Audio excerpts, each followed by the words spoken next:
So I'm asked quite frequently about my conversion story, and I'm just going to go through that now. When I'm asked about it, I think people are seeking a catalyst rather than an actual story, and perhaps they want to hear about a misspent youth, or a change in direction, or a bereavement, a major trauma, a moment of clarity, or a religious experience, or perhaps they just want to know if I married into the faith or plucked it from thin air.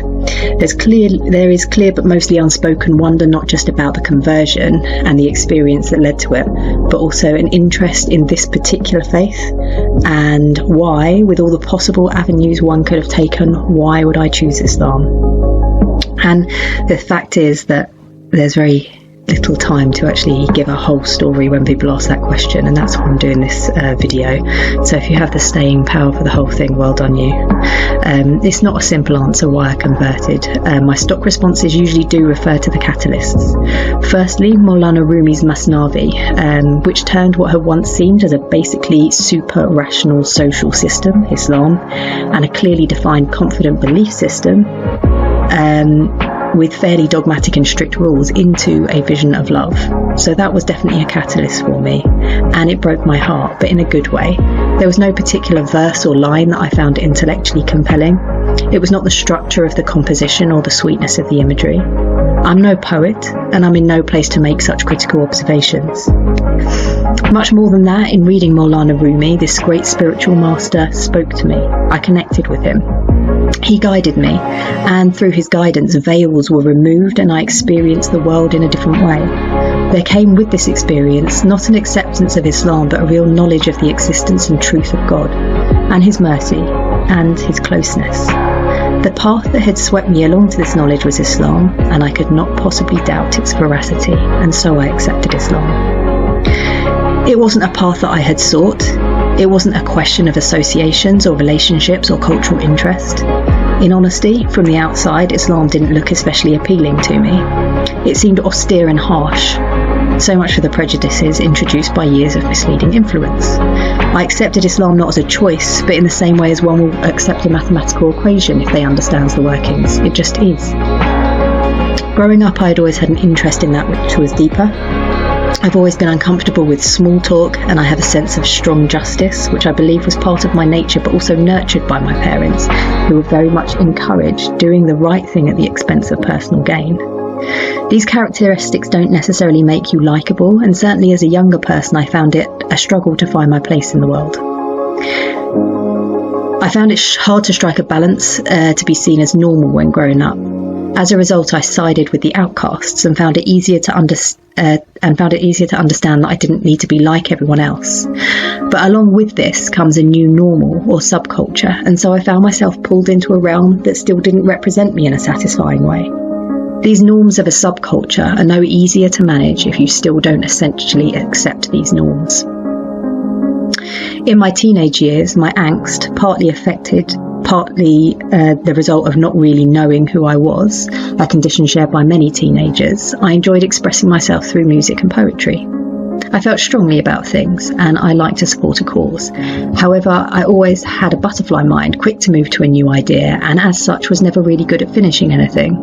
This is a characteristic which is part of my makeup, and I have to work hard and continue to work hard to weaken it and encourage my higher self to take the rein and complete what I know I should complete and focus to the finish of a task. I find the 5 daily prayers to be an excellent constant training for this. It is my duty, and I must do it not become weakened. If I know I can do these, I know I can complete other tasks that I have. See, from the outside, it's easy to think, well, what's the point? What's the point in praying? If your heart's not in the prayer, which it isn't sometimes, what's the point? Isn't it better to pray when you are inspired? The answer is God knows and you do not. Your inspiration is nice for you, but God knows better for you. If you pray because it's your duty to God and you work tirelessly to complete this duty, it benefits you. It does not benefit God. God only wants what's best for you. This is the one example of how salah or prayer is beneficial for the self, but there are so many reasons and most of them are not really understood. So when you engage in any of these things, and prayer is the most obvious one for the Muslims, you start doing it and then you learn what the benefits are afterwards, and you start to see why they're so beneficial. I studied a degree in philosophy. I say studied, I was too young to really study with any seriousness, and in hindsight I think it would have been better for me to wait for a year to work and learn some sense of responsibility before wasting what is really such an amazing opportunity to completely immerse yourself in a subject that fascinates you. During the final part of my degree, I took a course in Eastern religions. I've always struggled with that term. Can't anyone be of any religion? Or if we're speaking about origin, don't all religions originate in the East? That concept of centralising your own culture, heritage, politics and even geography as the centre of the world is something that I think we all do, but something that ends up putting you on a pedestal that you haven't earned. It's something that confirms your own upbringing and history and stops you questioning it. And it's one of the reasons I think people tend to stay within the same religion and don't question it. We consider what we have to be the best because our own system bolsters us to believe that that is the case. England is the centre of the world and everything and everyone else looks up to it. It isn't true, and rationally most people will agree that it's not true, but we and probably other nations too have sewn self-satisfaction into the fabric of our culture so that we don't recognise it. To be fair, it's something that all tribes and nations must have always done to get anywhere, so that all members of the nation or tribe worked for the greater good of that tribe or nation. But the need for that has now gone, but the subtle undertones remain. And to begin to question the superiority narrative is to lay all possibilities out in front of you and assess them with objectivity. And this is a process that began in earnest for me when I was about 20 and learned about Buddhism and Taoism and travelled to Thailand to experience the religion as well. English people generally love the idea of Buddhism. They confidently say it's peaceful. They like the idea of meditation and suppose that there are fewer dogmas than there are in other religions.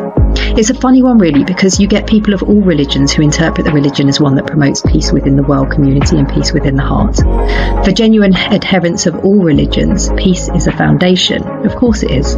Without peace you have disharmony and conflict, and these are the very antithesis of religion, all of which seek personal, spiritual and also societal progress.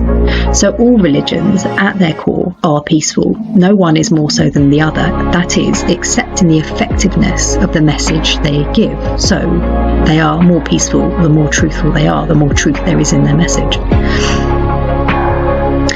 The same is true for dogma. Buddhism is a religion, similar to Hinduism, from which it inherits many practices, which is heavily laden with dogma, ritual, rules, and all those things that English people wrongly think it avoids.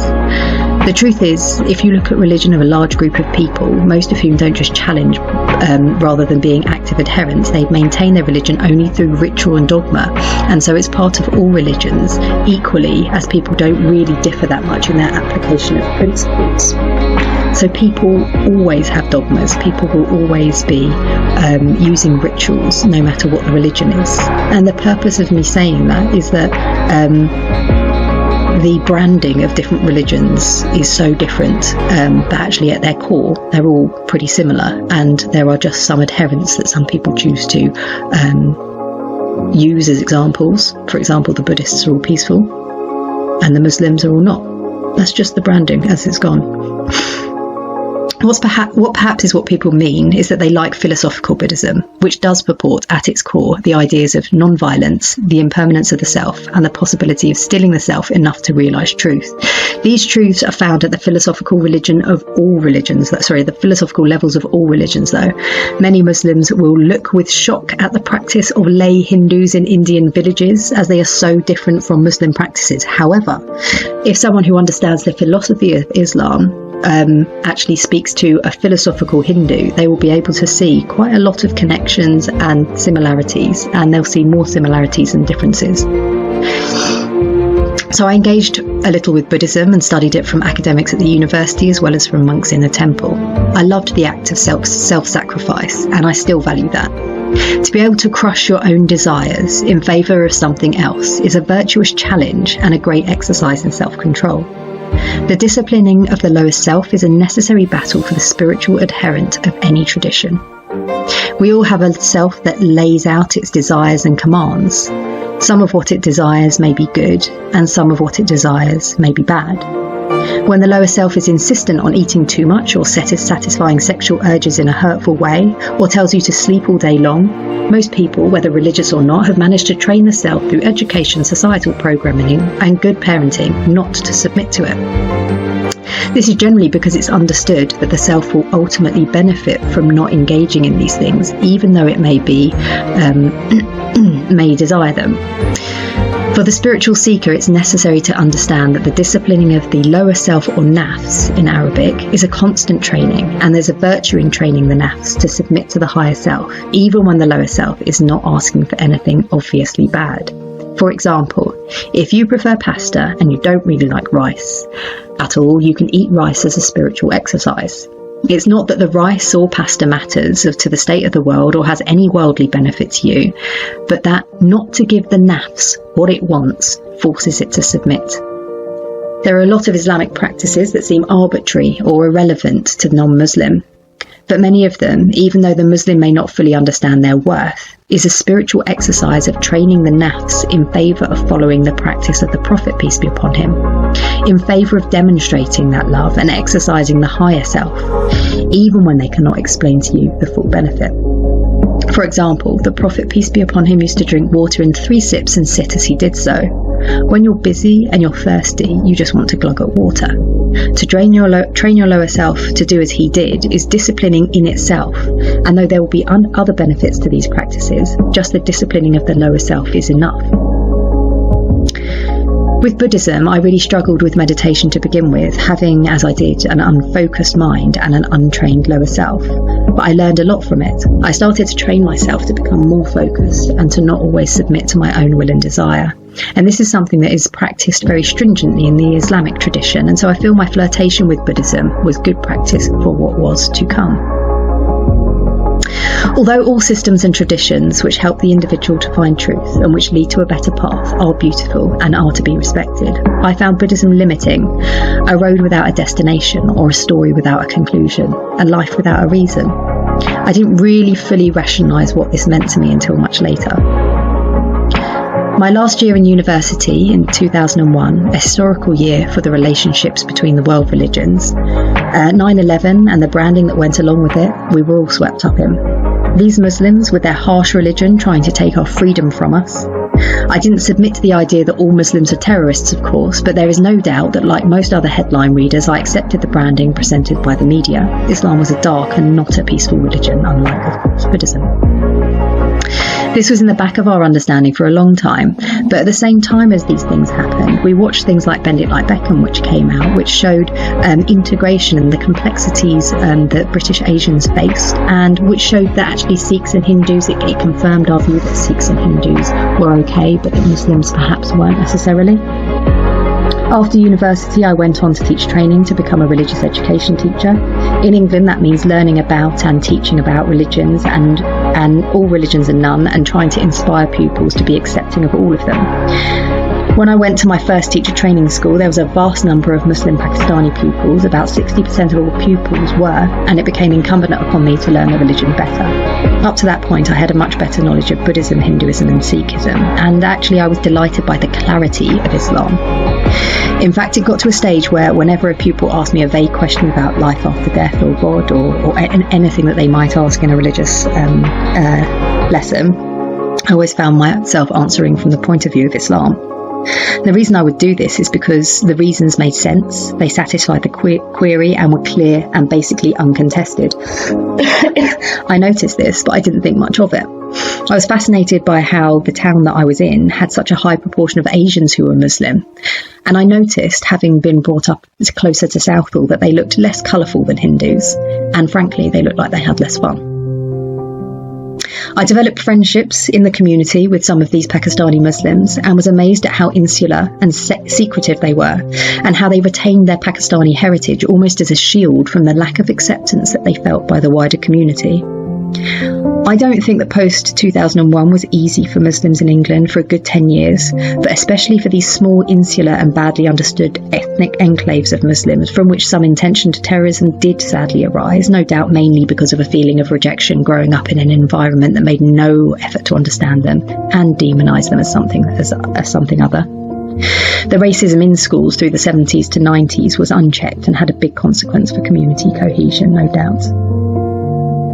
Towards the end of 2009, I began to reject certain norms in my life. Alcohol, as a normal part of socialising in England, had always been problematic for me. I didn't really understand it.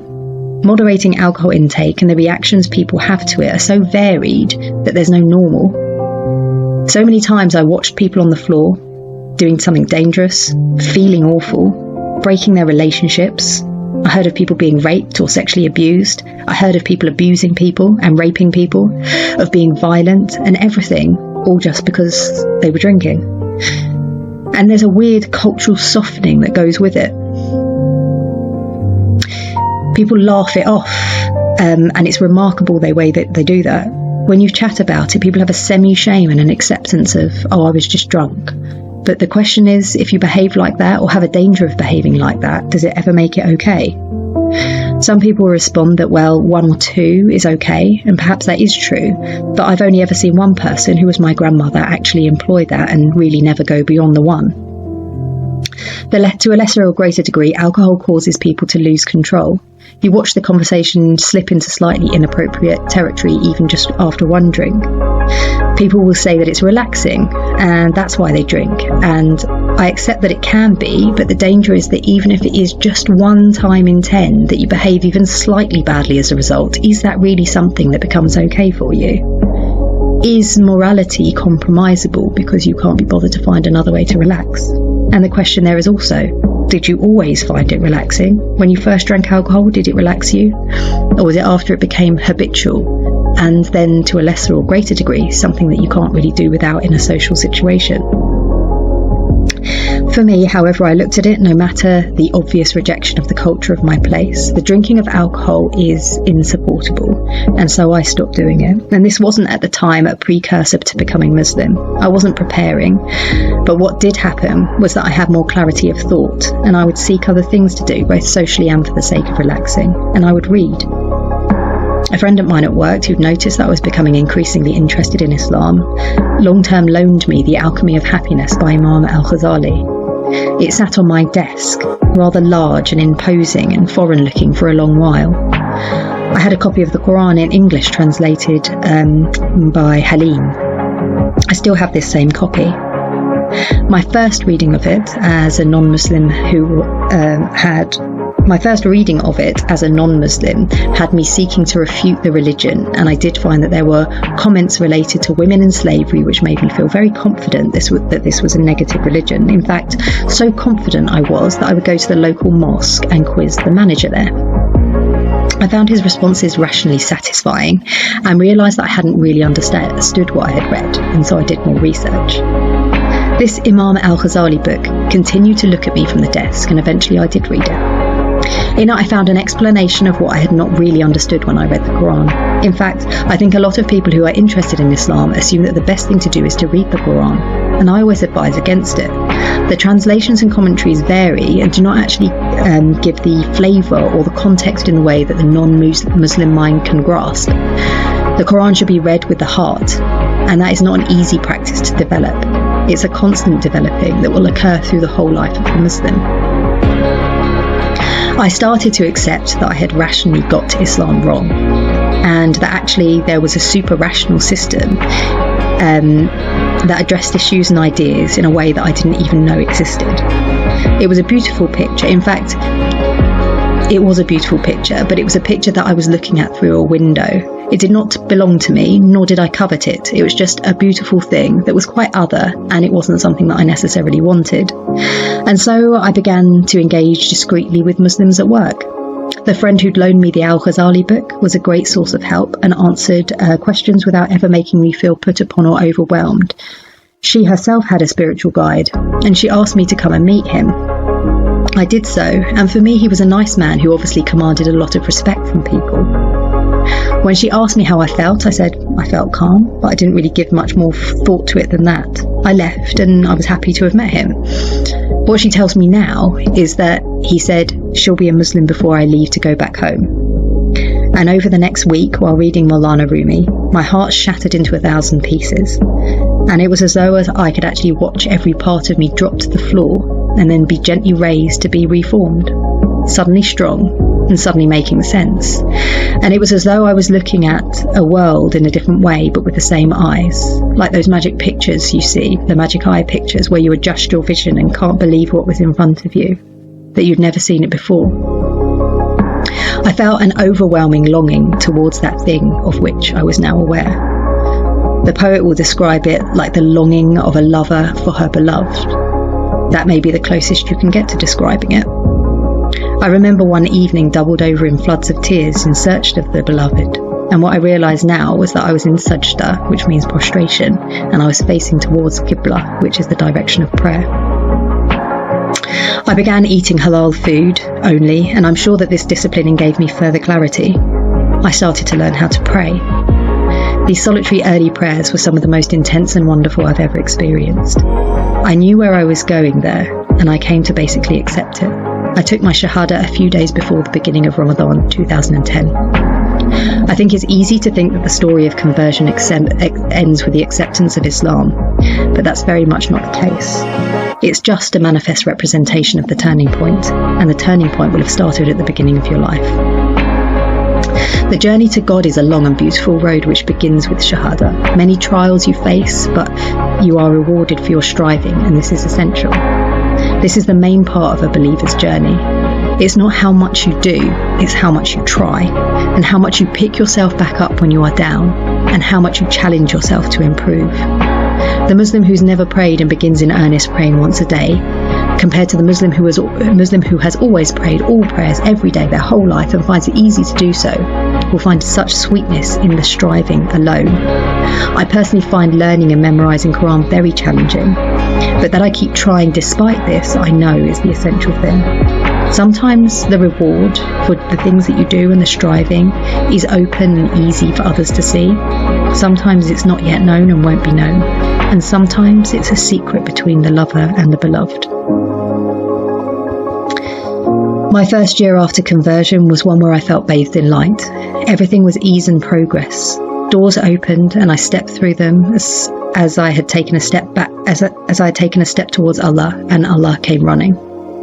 I went to talk locally to the sheikh, and I went to a local talk, and the sheikh said, "Do you really love Allah? Are you sure? Then be prepared to be tested." The tests we go through are very difficult to imagine, but when they come about, they turn your world upside down, and it's easy for you to hold fast to it's for you to try to hold fast to the rope while the storm is happening. Early 2012, I went to see my brother, who'd been feeling a bit unwell, and so didn't want to come out to my parents' house. He'd always been very good about my acceptance of Islam. In traditional older brother fashion, he joked and poked fun, but in an entirely good-natured way. And actually, he always asked questions, which I could feel meant that he was trying to understand me, why I'd taken this path, and had an absolutely open mind about the possibility of the validity in choosing other paths. There's a sort of suspicion that normally goes with the conversion, but especially with Islamic conversion, where people are careful not to offend and would prefer to just accept the fact and move on. He didn't share that. He wanted to understand. When I went to see him, I told him I thought he was taking on too much and he couldn't control everything. He said he could. We walked through the graveyard and his wife said to me that she didn't want to go through there because she found it sad. I said not every part of death was sad, depending on what you believed. These were the last conversations I had with John and Emma before I found out that he was ill. A few days later, just after 10 p.m, way past my bedtime, I got a call from my dad. He said, "Are you ready for the worst news you've ever had?" I remember what I was wearing. I suddenly felt sick. I remember everything about that moment. And he said, "John has just been diagnosed with last stage cancer." It was February the 26th, 2012, and he was 33 years old. My dad said that he was going to come and pick me up, and in the meantime, my physical reaction was to have sudden diarrhea, and my spiritual reaction was to keep doing wudu. It was odd. I was convinced that I needed to be spiritually clean. On the way to the car, there was a car whose registration plate said Dua, which means prayer in Arabic, and I saw it as a sign that I should pray, which of course I did. At the beginning of this year, I decided that I needed to get married and went about it in a practical way, I thought. I found someone who wanted to do the same thing. He seemed okay, his family were happy, mine were accepting, and so we moved on to the stages of getting married in May time. When my brother became ill, it was impossible to trust my own senses or rationality. Everything changed, and what had been clear was no longer possible to see.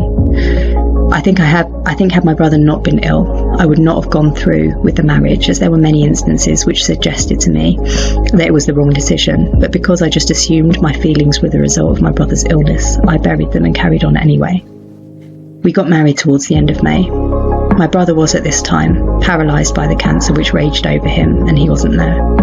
In hindsight, it's difficult to understand why anyone thought this was a good idea. For me and my family, we were just trying to plough on.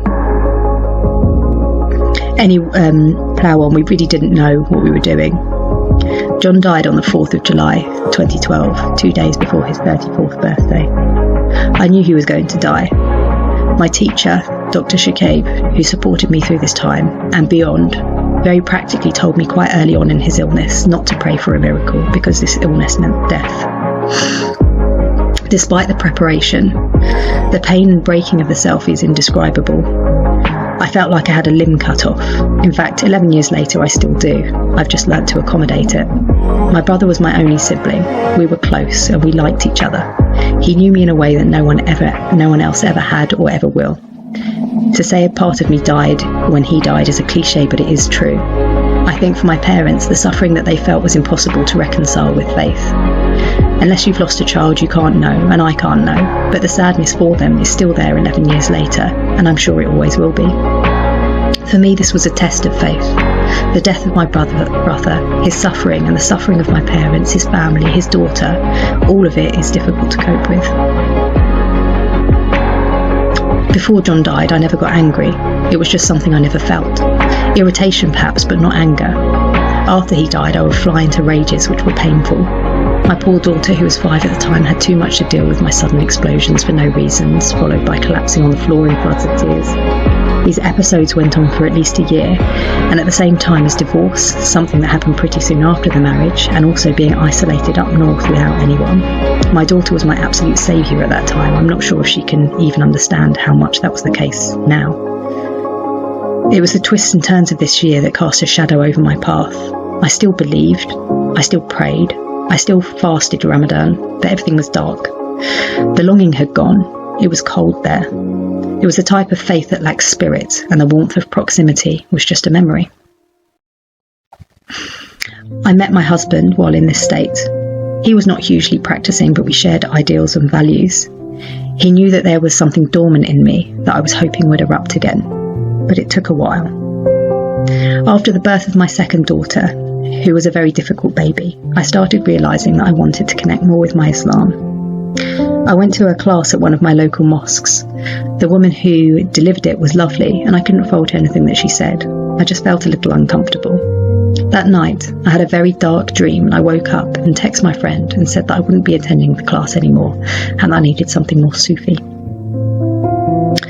At a parents' evening the next day, a parent walked in who was very clearly a Sufi guide.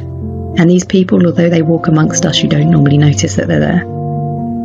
He walked as though he was surrounded by a light, and I was floored by the poignancy of the experience given what had just occurred the day previous.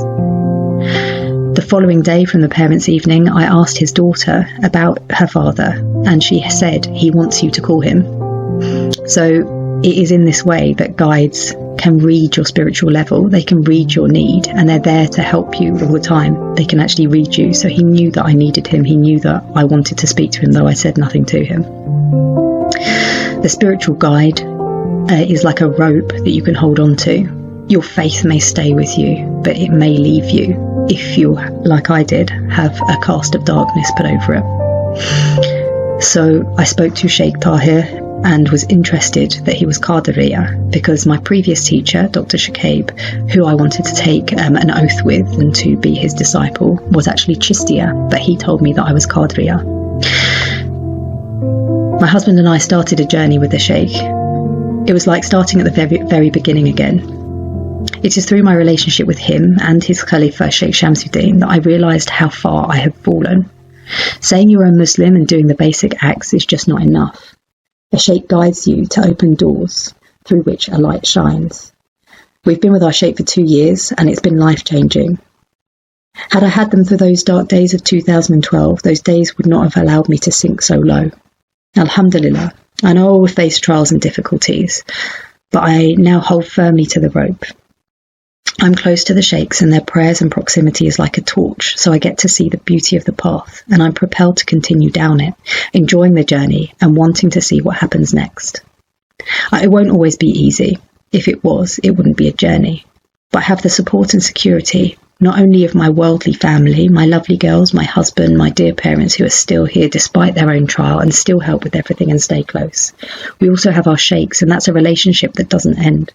It's up to me to keep the relationship fueled so that the path remains lit and so I can continue walking with confidence, inshallah.